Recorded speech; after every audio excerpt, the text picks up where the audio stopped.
his brand now is too big. Don't mess with it. When Coke tried New Coke, when Pepsi tried, was it Crystal Pepsi? When your brand's that big, don't try to get happier than happy. I always say this, 40% of Americans, only 40% like their jobs. 40% get divorced. If you like your job, you're happily married, don't buy the mansion. Don't try to get happier than happy. LeBron was quoted today saying, I'm the happiest I've ever been. He's not going anywhere. He's a smart guy. He's got smart handlers. He is in the catbird seat, really, for the first time. He had to carry his team. They weren't good.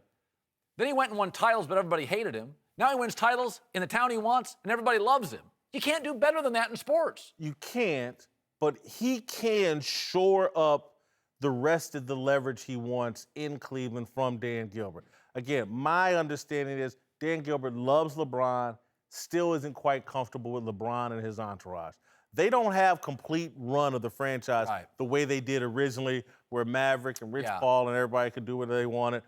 I think LeBron still wants that. Hell, he may want some of his guys on the staff. I think he better be careful.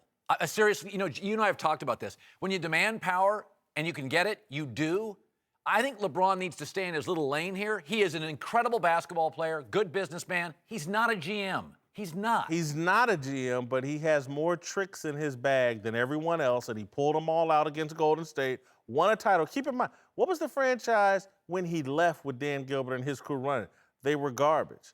He comes back, they win a title within 2 years. I hope he stays on hoops. I love his hoops game. I don't love his GM game. If he enjoys it, if that's what it takes to make him happy, if that's what it takes to get him to go 40 and 40 back-to-back and have that series, if he needs all that power and leverage, you got to give it to him. Because when he comes to play, really, no one can stop him.